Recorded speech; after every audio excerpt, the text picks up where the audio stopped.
Everybody, मैं हूँ वर्षा। स्वागत है आपका निवेशोलॉजी में। आज हम बात करेंगे नियोजन केमिकल्स के बारे में। अब एज एन डिस्क्लोजर, मेरे पास ऑलरेडी नियोजन केमिकल्स के शेयर्स हैं। मैंने ऑलमोस्ट 15 to 20 डेज पहले ही खरीदे थे, ऑलमोस्ट 950 के प्राइस पे। अब अपन बिजनेस मॉडल देखते हैं। तो अब नियोजन केमिकल्स बेसिकली, अगर आपने ब्रोमीन सुना होगा, ब्रोमीन सुना होगा, सो ब्रोमीन रिलेटेड कंपाउंड्स या bromine related derivatives, bromine derivatives company बनाती है। तो कंपनी बेसिकली ऑर्गेनिक केमिकल्स में है और इनऑर्गेनिक केमिकल्स में।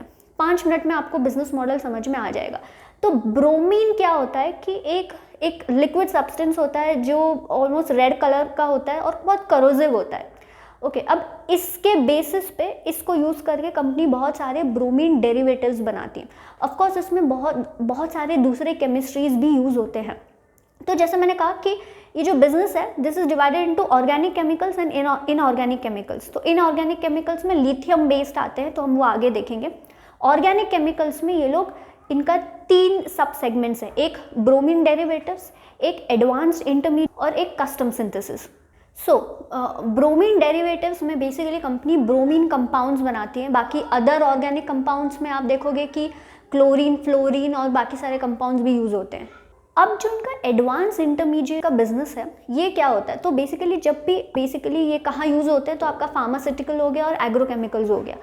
तो जब अगर मैं एक फार्मास्यूटिकल की बात करूँ, तो वहाँ पे जो ड्रग बनता है बेसिकली, तो वहाँ पे पहले आपका एक की इंग्रेडिएंट होता है, उसके बाद आपका इंटरमीडिएट होता है, उसके बाद आपका API होता है एंड देन फॉर्मुलेशन आता है। तो ये लोग इंटरमीडिएट्स में काम करते हैं। तो वहाँ पे बेसिकली जो एडवांस इंटरमीडिएट्स का सेक्शन है, वहाँ पे ये लोग इंटरमीडिएट्स बनाते हैं। किसके लिए? फार्मास्यूटिकल के लिए, फार्मास्यूटिकल बिजनेस के लिए और एग्रोकेमिकल्स के लिए। तो एग्रोकेमिकल्स में भी जैसे फार्मास्यूटिकल्स में API होता है, वैसे एग्रोकेमिकल्स में AI होता है। तो इसके पहले, AI के पहले, API के पहले जो इंटरमीडिएट्स लगते हैं, वो बेसिकली नियोजन बनाती।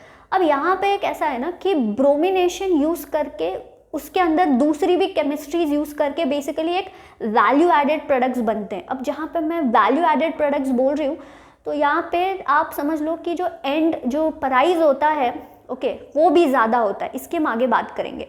ओके, अब इनका जो थर्ड बिजनेस है, दैट इज कस्टम सिंथेसिस। तो बेसिकली अगर आपने क्रैम सुना होगा, तो ये उसी के बराबर है। तो ऑर्गेनिक केमिकल्स में जो इनका कस्टम सिंथेसिस बिजनेस है, वो कैसे काम करता है? तो जो इनके एडवांस इंटरमीडिएट्स है, वो बेसिकली क्या है, ये खुद के इंटरमीडिएट्स बनाते हैं। ओके, खुद के बना के और बेचते हैं। कस्टम सिंथेसिस में ये एडवांस इंटरमीडिएट्स ही बना के देते हैं, लेकिन किसी और कंपनीज के लिए। I hope you are understanding. जो कस्टम सिंथेसिस में है, क्या होता है कि मान लो एक फार्मास्यूटिकल कंपनी है, एक एग्रोकेमिकल कंपनी है, इनको इनोवेटर कंपनियां बोली जाती है। मतलब क्या कि जो भी एक ड्रग या कुछ भी, जो भी एक केमिकल बनाना है, उसका R&D ये लोग कर लेते हैं। कौन? Innovator company. R&D सब कुछ कर लेंगे। अब जो बनाने का काम है, वो लोग खुद ना करके वो आउटसोर्स करते हैं। ओके, सो वो आउटसोर्स करते हैं नियोजन जैसी कंपनी को कि भाई मैंने ऐसा ऐसा बनाया, अब आप मेरे को ये पूरा बैच बना के दे दो। सो जो एडवांस इंटरमीडिएट्स है, जो कंपनी नियोजन खुद भी बनाती है, वैसे ही एडवांस इंटरमीडिएट्स वो कस्टम सिंथेसिस के अंडर इनोवेटर कंपनियों को बना के देती है, फिर वो फार्मास्यूटिकल हो या एग्रोकेमिकल हो। Okay, so this is basically एक क्रैम्स के बराबर सा बिजनेस है।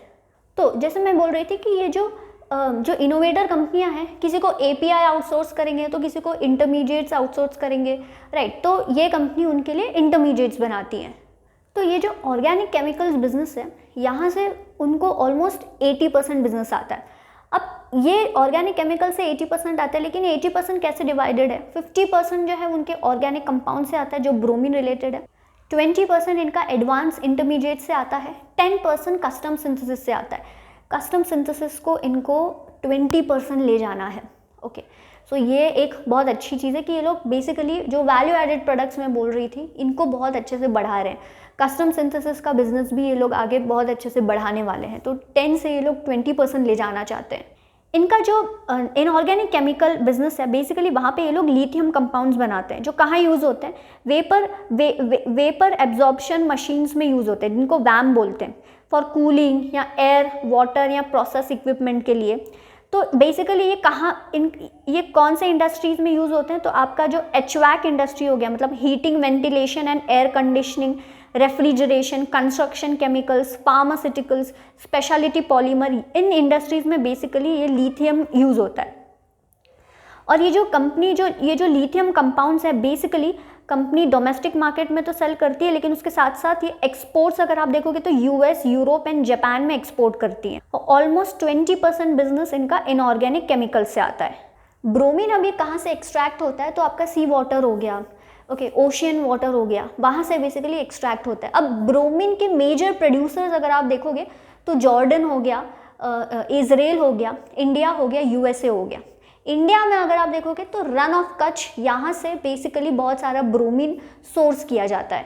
जॉर्डन और इजराइल में बहुत these are the major producers of bromine, because ये लोग जो रेड सी है उसके पास हैं।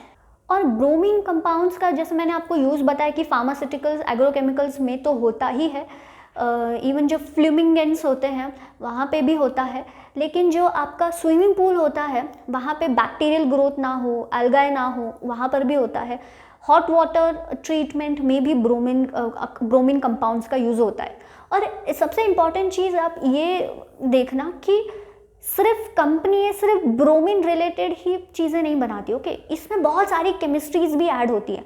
आपका क्लोरीन, फ्लोरीन, मतलब बहुत सारी केमिस्ट्रीज यूज़ करके ब्रोमिनेशन के साथ साथ ये लोग कंपाउंड्स बनाते हैं। अब अगर हम इनके साइज ऑफ अपॉर्चुनिटी की बात करें तो बेसिकली अगर आप ग्लोबल ब्रोमीन कंजम्पशन देखोगे, it is estimated around 5 lakh tons, जिसमें से 10% ही सिर्फ स्पेशलिटी ब्रोमीन डेरिवेटिव्स के लिए यूज़ होता है, बाकी का the rest is for bulk bromine consumption. तो ये जो नियोजन है ये बेसिकली स्पेशलिटी ब्रोमीन मार्केट में इंटरेस्टेड है, ना कि बल्क इसमें। सो अगर आप स्पेशलिटी ब्रोमीन मार्केट देखोगे तो that would be around 50,000 tons. अब नियोजन का अगर मैं एनुअल ब्रोमीन कंजम्पशन देखूं तो दैट इज़ ऑलमोस्ट 3,000 टन्स। तो अगर आप नियोजन का मार्केट शेयर देखोगे in global speciality bromine market, that is around 6%। और नियोजन का बेसिकली जो बिजनेस आता है that is pharma and agro से।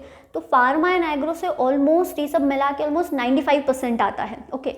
सो अगर पूरा आप ब्रोमीन मार्केट देखोगे तो दैट इज़ अराउंड 45,000 करोड़।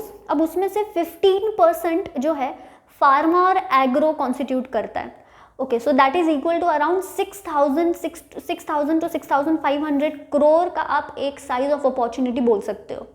अब अगर मैं मोड्स की बात करूं तो भाई नियोजन जो है बेसिकली लार्जेस्ट इंडिया की अगर मैं बात करूं तो largest producer of bromine derivatives है, ओके। अब यहाँ पर जब आपको इतना जब डेरिवेटिव्स या कंपाउंड्स बनाने हैं तो आपका जो सोर्सिंग है रॉ मटेरियल का वो अच्छा स्टेबल होना चाहिए। सो ऐसे में जो नियोजन केमिकल्स है उनका लॉन्ग टर्म कॉन्ट्रैक्ट्स है when it comes to sourcing of bromine. Long term contracts क्यों है? क्योंकि ये लोग लार्जेस्ट बायर है ऑफ ब्रोमीन, तो यहाँ पर इनका जो रॉ मटेरियल सोर्सिंग हो गया वो एक अच्छा सेट हो गया। सेकेंड चीज़ ये है कि जो एडवांस इंटरमीडिएट है वहाँ पर क्या होता है ना कि आपको अप्रूवल में ही 2-3 साल लग जाते हैं, ओके। सो ये एक थोड़ा high entry barrier type of business हो गया। अब आप नियोजन को मतलब ब्रोमीन कंपाउंड्स तो चलो ठीक है ये बनाते ही हैं, लेकिन आप इसको advance intermediate custom synthesis business है उसके हिसाब से देखो तो आपको समझ में आएगा कि ग्रोथ बहुत है इस बिजनेस में। तो अगर आप CSM बिजनेस भी देखोगे ना इनका तो ऑलमोस्ट 20 लाख से इन 2016 टू 34 करोड़ इन 2021 तक इनका पहुंच चुका है। तो CSM बिजनेस में इन्होंने काफ़ी अच्छी ग्रोथ दिखाई है। फिर आप इनका एक्सपोर्ट बिजनेस देखोगे वो भी काफ़ी अच्छे से बढ़ा है, which is again a very good thing. अब अपन केपेक्स की बात कर रहे हैं। देखो यहाँ पे क्या इंटरेस्टिंग आ गया है, नियोजन ने recently long term contracts win किए हैं। सो ये बेसिकली इनका खुद का ब्रोमीन कंपाउंड से रिलेटेड भी है, फिर CSM से भी है, एडवांस इंटरमीडिएट से भी है, ओके। तो इन्होंने लॉन्ग टर्म कॉन्ट्रैक्ट्स वन किए हैं और इन लोग ने ऑलमोस्ट 140 करोड़ के आसपास इन्होंने केपेक्स किया है, ओके। अब ये जो केपेक्स है इससे आप देखोगे तो दे आर गाइडिंग कि FY22 में ऑलमोस्ट 450 करोड़ के आसपास revenue they are guiding. FY24 में almost they are guiding 650, FY22 में 450 करोड़, FY24 में 650 करोड़ का बिजनेस ये लोग गाइड कर रहे हैं, रेवेन्यू ये लोग गाइडेंस दे रहे हैं। तो पहले इन्होंने जो 75 करोड़ का केपेक्स किया था, देन रिसेंटली इन्होंने अनाउंस किया कि इनको 55 करोड़ और केपेक्स लगेगा। सो लॉन्ग टर्म कॉन्ट्रैक्ट्स आने की वजह से, इनको आने की वजह से ये लोग ने एडिशनल केपेक्स पे 55 करोड़ का किया। सो ऐसे टोटल मिला के ऑलमोस्ट इनका 140 करोड़ के आसपास केपेक्स होगा। So they are in touch with 4 to 5 innovators company, जहाँ पर कुछ स्टेज पे R&D हो चुका है, कुछ स्टेज पे ट्रायल चल रहा है, ठीक है। सो अब यहाँ पर जैसे कि अगर आप ब्रोमीन कंपाउंड्स रिलेटेड बिजनेस देखोगे ना, तो इनके वॉल्यूम्स छोटे होते हैं, ओके। लेकिन अब जो कस्टम सिंथेसिस का या जो एडवांस इंटरमीडिएट्स का बिजनेस आएगा, उसमें like they are guiding 50 crore का बिजनेस, मतलब बिगनिंग में। लेकिन एक बार इनका वो प्रोडक्ट कमर्शियली सक्सेसफुल हो गया ना, तो वहाँ से रेवेन्यूज़ काफ़ी अच्छे इंक्रीज हो सकते हैं।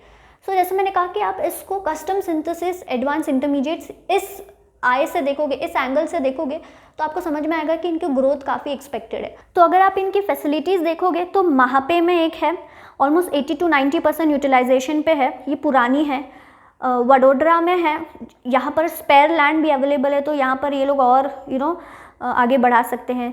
दाहेज में भी है, तो वहाँ पर भी अगेन स्पेयर लैंड अवेलेबल है। तो ये जो फैसिलिटी है दाहेज की, ये लोग बेसिकली स्क्रैच से सेटअप किए हैं, और 20 to 23 आप देखोगे, in the end of 20 to 23 इनको वहाँ से they can start into operations.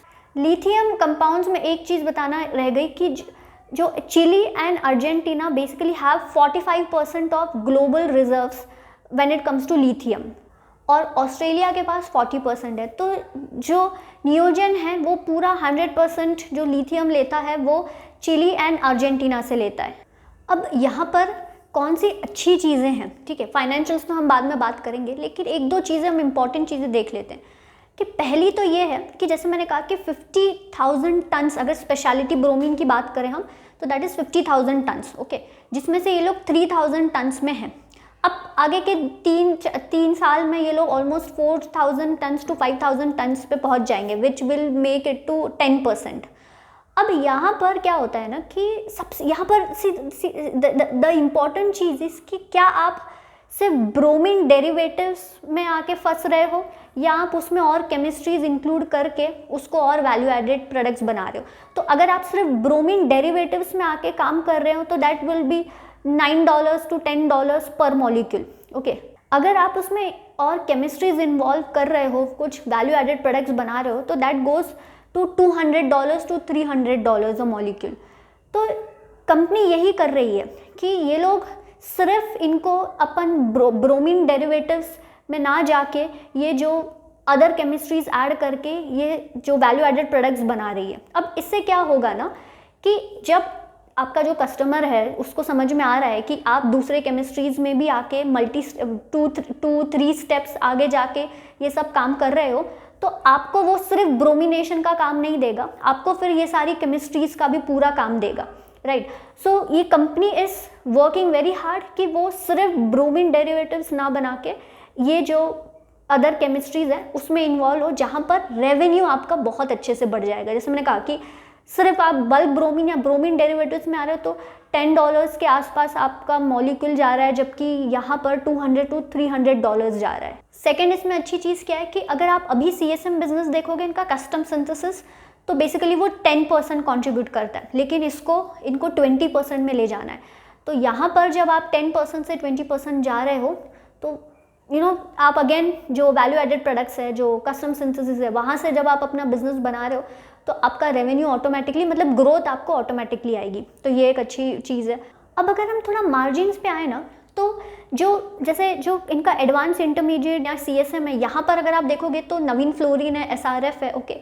तो ये लोग, इनका अगर आप इस सेगमेंट से देखोगे तो ऑलमोस्ट 1,000 करोड़ तक भी रेवेन्यू गया है, ओके। और वर्सेस अगर हम नियोजन की बात करें तो ये लोग अभी अभी एंटर कर रहे हैं। तो जैसे बहुत लोग बोलते हैं कि भाई CSM बिजनेस में और स्पेशलिटी जो आपका जो एडवांस इंटरमीडिएट्स है, वहाँ पर आपका मार्जिन्स कंपैरेटिवली थोड़े ज़्यादा होते हैं, विच इज़ करेक्ट। लेकिन यहाँ पर हमें ये समझना पड़ेगा कि जो नवीन फ्लोरीन है या SRF है, ये लोग ऑलरेडी उस बिजनेस में हैं, ये लोग अभी अभी धीरे धीरे आ रहे हैं, ओके, क्योंकि 10% ही इनका CSM बिजनेस से आता है, 50% तो अभी भी इनका जो ब्रोमीन कंपाउंड्स हैं वहाँ से आता ही, और 30% एडवांस इंटरमीडिएट से आता है, तो सिर्फ 10% ही CSM से आता है। तो धीरे धीरे ये लोग उस एरिया में जा रहे हैं, जिसके वजह से आगे जाके मार्जिन्स में आपको इम्प्रूवमेंट दिख सकती है। अब अगर मैं मैनेजमेंट की बात करूं तो जो प्रमोटर हैं इस कंपनी के, मिस्टर हरिदास कनानी जी, तो मतलब इनकी बहुत अच्छी एक इंस्पिरेशनल स्टोरी है। तो उन्होंने जब शुरुआत में कंपनी शुरू की थी तो ऐसे केस में तब फ्लड्स आए थे और उसके वजह से सब कुछ पूरा बर्बाद हो गया। एंड देन उनको फिर से मतलब 10-15 साल तो उन्होंने फिर एज अ कंसल्टेंट काम किया, और उसके बाद उन्होंने अपनी कंपनी शुरू की जब उनके पास इकट्ठे पैसे आ गए। तो लोन पे उन्होंने जो कंपनी स्टार्ट की थी वो पूरी चली गई, डूब गई। एंड देन इंश्योरेंस नहीं था तो बहुत स्ट्रगल किया उन्होंने, तो ह्यूज रिस्पेक्ट। और अभी इनके जो बेटे हैं वो काफ़ी एग्रेसिव हैं, इनके बेटे, तो उन्होंने शुरू किया, उन्होंने आगे आगे वो काफ़ी अच्छे से बढ़ा रहे हैं। तो एक्सपोर्ट्स भी उन्होंने काफ़ी अच्छे से बढ़ाया, फिर CSM हो गया, एडवांस इंटरमीडिएट्स हो गया, तो वहाँ पर ये लोग कंट्रीब्यूशन काफ़ी अच्छे से बढ़ा रहे हैं। तो मैनेजमेंट ओवरऑल मुझे काफ़ी अच्छा लगता है। ओके, जो द मैनेजमेंट इज टेक्नोक्रेट्स, आपने बहुत सुना होगा, तो they know what to do. And जो ब्रोमीन है, ठीक है, ब्रोमीन डेरिवेटिव्स आप बना रहे हो तो ब्रोमीन इज़ वेरी करोजिव, आपको अच्छे से उसको हैंडल करने आना चाहिए, एक्सपीरियंस बहुत लगता है उसमें। तो ये कंपनी का मैनेजमेंट शुरुआत में ही इन प्रोडक्ट्स में है, तो they know how to handle everything. और अगर आप नंबर ऑफ़ प्रोडक्ट्स देखोगे, नंबर ऑफ़ प्रोडक्ट्स इनके काफ़ी अच्छे से इंक्रीज़ हुए हैं, बहुत अच्छे से मल्टीप्लाई हुए हैं नंबर ऑफ़ प्रोडक्ट्स अगर आप देखोगे तो, again which is a very good thing. बहुत सारे प्रोडक्ट्स में ये लोग हैं, यहाँ पर अगेन कुछ प्रोडक्ट्स में वॉल्यूम बहुत कम होता है, तो इसलिए ये लोग बहुत सारे नंबर ऑफ़ प्रोडक्ट्स में आ चुके हैं। कस्टमर्स की अगर हम बात करेंगे तो सन फार्मा, हाइकल, डीवीज, माइलान, ये अगर ऑर्गेनिक की मैं बात करूँ तो इनके कस्टमर्स हैं। फिर अगर आप पिरामिल देखोगे, औरोबिंदो देखोगे। फिर जो इनऑर्गेनिक है ऑफकोर्स वोल्टास हो गया, थर्मैक्स हो गया, ये इनके इनऑर्गेनिक में कस्टमर्स हैं। अब हम रिस्क को समझने से पहले समझते हैं कि MPP फैक्ट्री मतलब MPP प्लांट क्या होता है, डेडिकेटेड क्या होता है। तो डेडिकेटेड मतलब कि आप जो भी प्लांट बना रहे हो एक उसी मॉलिक्यूल के लिए बना रहे हो। लेकिन अब जैसे कि नियोजन में कैसा है ना कि बहुत सारे प्रोडक्ट्स हैं, आपने देखा कि बहुत सारे प्रोडक्ट्स हैं और इनका वॉल्यूम बहुत छोटा है। तो ऐसे केस में जो MPP प्लांट्स ये लोग ने बनाए हैं, that is multi product plant, तो आपने एक डेडिकेटेड प्लांट बनाने के बजाय आपने MPP प्लांट बना दिया। ओके, फिर इनमें से अगर कोई भी एक प्रोडक्ट हिट गया तो आप उसका डेडिकेटेड प्लांट बना दोगे। तो डेडिकेटेड प्लांट मतलब कि आप एक ही प्रोडक्ट के लिए बना रहे हो, MPP मतलब वहाँ पे आप बहुत सारे प्रोडक्ट्स के लिए वो प्लांट यूज़ करोगे। अब ऐसे केस में क्या हो रहा है ना, क्योंकि इनके MPP प्लांट्स हैं तो आप इनका जो बहुत लोगों से आप सुना होगा कि वर्किंग कैपिटल इंटेंसिव बिजनेस है ये, इनका इन्वेंट्री में बहुत पैसा फंसा हुआ रहता है। So this is because MPP plant के वजह से ही, क्योंकि वहाँ पर बहुत सारे एक तो प्रोडक्ट्स हैं। ओके, तो आपको इन्वेंट्री ज़्यादा मेंटेन करनी पड़ती है, मैन्युफैक्चरिंग साइकिल टाइम के वजह से आपको इन्वेंट्री काफ़ी ज़्यादा मेंटेन करनी पड़ती है। ओके, तो अब मैनेजमेंट ने ये गाइडेंस दिया है। अब जैसे कि पहला कि डेटर्स डेज जो है आप देखोगे कि इनके कम होते आ रहे हैं, तो डेटर्स डेज कम होंगे। और इनकी बात हो चुकी है जो पेबल साइकिल है, तो क्रेडिटर्स इनको और ज़्यादा टाइम देंगे वो पेमेंट करने के लिए। तो ऐसे, और इन्वेंट्रीज जैसे मैंने कहा कि अभी ऐसा लगता है कि जैसे इनका कस्टम सिंथेसिस का बिजनेस बढ़ रहा है, एडवांस इंटरमीडिएट्स का बिजनेस बढ़ रहा है, तो ऐसे केस में डेडिकेटेड प्लांट्स शायद आने की चांसेस हैं। तो आगे जाके हो सकता है कि आगे जाके मैनेजमेंट ये गाइडेंस दे रही है कि आपका जो इन्वेंट्री है वो कम होगी, basically working capital cycle maintain रहेगा, या जो ज़्यादा वर्किंग कैपिटल इंटेंसिटी नहीं रहेगी। तो अभी तो वर्किंग कैपिटल आपको ज़्यादा दिख रहा है, तो आगे जाके ये इम्प्रूव होने के काफ़ी चांसेस है, क्योंकि डेटर्स को भी ये लोग संभालेंगे, क्रेडिटर्स को भी संभालेंगे। ओके, अब नेक्स्ट चीज़ जो है वो है लिथियम का।